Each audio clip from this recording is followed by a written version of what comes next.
Welcome back to our channel. दोस्तों आज की वीडियो जो है वो आरपीएससी के जो कुछ क्वेश्चंस हैं जलवायु के संबंधित भूगोल यानी ज्योग्राफी के क्वेश्चंस हैं वो लेके आ रही हूँ। जैसा कि आपको पता ही है 29 को जो है संस्कृत डिपार्टमेंट का एग्ज़ाम है ग्रेड 2 का, तो ये क्वेश्चंस उनके लिए भी बहुत इंपॉर्टेंट है। तो आप जल्दी से देख लीजिए, ये बहुत ही बेसिक क्वेश्चन हैं जिनमें से कुछ के क्वेश्चन आप आंसर तो आपको पता होगा, बट पहले हम क्वेश्चन देख लेते हैं और उसके आसपास का थोड़ा सा जो है देख लेते हैं। सबसे ज़्यादा इंपॉर्टेंट क्वेश्चन में से ये आता है कि भारत में मानसून की जानकारी किसने दी थी। ये दो लोग थे, लेकिन भारत में अगर पूछा जाएगा तो भारत में जो है मानसून की जानकारी किसने दी थी। ये जो थे वो थे, अभी तक तो आपने, अगर आपको आता है तो आपने गेस कर लिया होगा।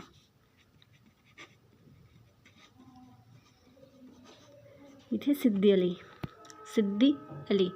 इन्होंने जो है वो 1554 में मानसून की जानकारी जो है भारत में वो दी थी। ठीक है, एक और थे जो इन्होंने विश्व में दी थी। भारत में तो सिद्दी अली ने दी थी, विश्व में किसने दी थी? अल मसूदी ने। अल मसूदी कौन थे? जो अरबी जो व्यक्ति थे वो थे, यहीं पे मैं लिख देती हूँ अगर आपको स्क्रीनशॉट लेना हो बाद में।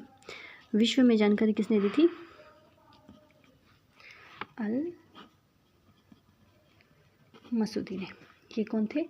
कोई अरबी व्यक्ति थे, मतलब अरबी जो मौसम वगैरह को बताते हैं वे व्यक्ति थे। ठीक है, अब जल्दी से देख लेते हैं हमारा क्वेश्चन नंबर 2। फिर से बता दूँ, ये आरपीएससी के जो फेवरेट क्वेश्चन हैं उनमें से आता है। भारत में समुद्र तल का मानक स्थान, जैसे कि हम देखते हैं ना कि किसी स्टेट में हम किसी भी रेलवे स्टेशन पे जाते हैं तो वहाँ पे लिखा होता है कि समुद्र तल से ऊंचाई इतना मीटर, इतना किलोमीटर, या जैसा कुछ भी लिखा होता है। तो वो समुद्र तल का मानक कहाँ से मानते हैं कि ये समुद्र तल से इतना ऊँचा होगा? तो वो हमारा शहर है चेन्नई से भारत में समुद्र तल का जो है वो मानक निर्धारित किया जाता है। चेन्नई से ऊपर नीचे देखा जाता है कि कितने का है। अब ये एक और क्वेश्चन आ गया है, ये बहुत ही ज़्यादा इंपॉर्टेंट क्वेश्चन है फ्रेंड्स।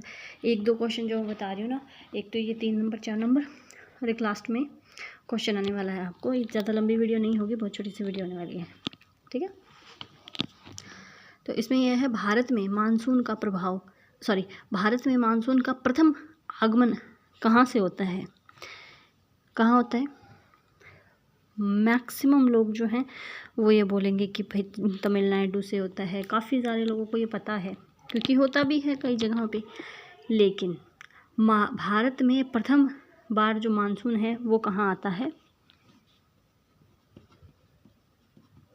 अंडमान निकोबार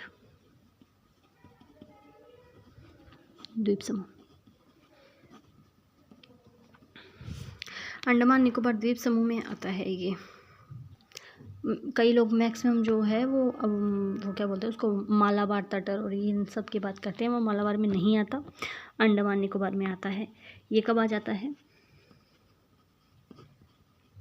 25 मई को ही आ जाता है ये। और ये कौन सा मानसून होता है? अरब सागरीय। तो वो होता है जो वहाँ से आता है, कौन से, नीचे से हिंद महासागर वगैरह से आता है ना, इसको हम मालाबार तट वाला मानसून कहते हैं, वो होता है। और ये आता है बंगाल की खाड़ी का, बंगाल खाड़ी मानसून बोलते हैं इसको वैसे तो। मैं इसको लास्ट में पूरा दिखा दूँगी, देख लो। हमने ये 3 क्वेश्चंस कर लिए, ये बहुत ही ज़्यादा इंपॉर्टेंट है। अब आते हैं, क्या राजस्थान में अरब सागरीय मानसून द्वारा लाभान्वित जिले कौन से हैं? राजस्थान में जो है ज़्यादातर अरब सागरीय जो मानसून आता है नीचे से की तरफ से आना स्टार्ट होता है वो, तो वहाँ से कौन से ज़िले जो है लाभान्वित होते हैं? कमाल की बात यह है कि राजस्थान में जो ज़्यादा फ़ायदा होता है वो तो होता है बंगाल की खाड़ी वाले से।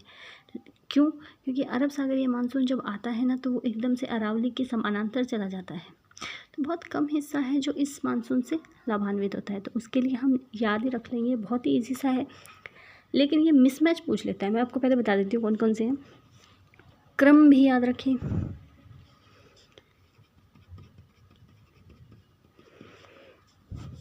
बांसवाड़ा, डूंगरपुर, सिरोही और ये हमारा है उदयपुर।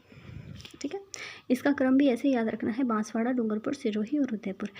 ज़्यादा से ज़्यादा लाभान्वित होता है बांसवाड़ा, फिर डूंगरपुर, फिर सिरोही, फिर उदयपुर।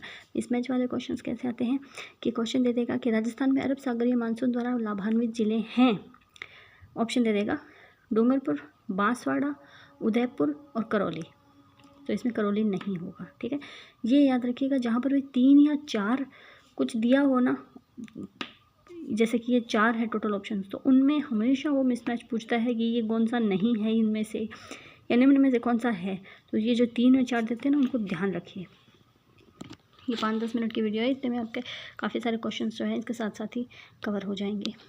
अब ये क्वेश्चन आता है, राजस्थान का सर्वाधिक वर्षा परिवर्तिता जिला वाला जिला कौन सा है।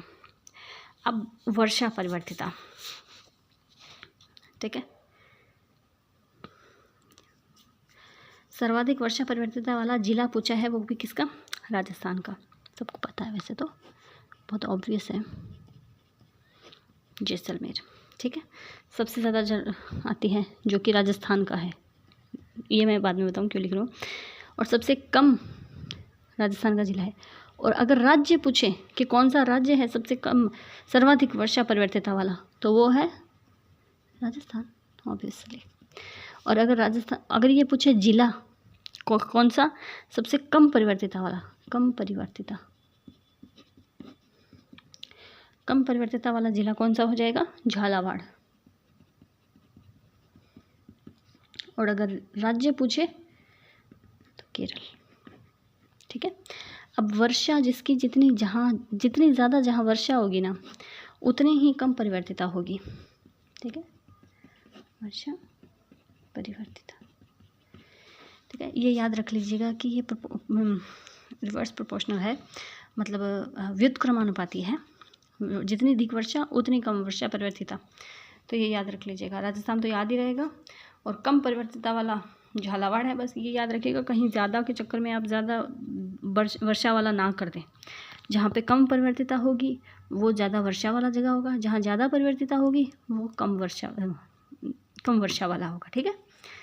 ज़्यादा वर्षा वाला कम परिवर्तिता, कम वर्षा वाला ज़्यादा परिवर्तिता, ठीक है। ज़्यादा लंबा नहीं करेंगे वीडियो को, जल्दी जल्दी कर देती हूँ ताकि टाइम वेस्ट ना हो। अब आता है क्वेश्चन, इतना फेवरेट क्वेश्चन है ये एग्जामिनर का, मतलब इतना ज़्यादा फेवरेट क्वेश्चन है कि ये लगभग जगहों पे ये आपको जो है मिल जाता है क्वेश्चन।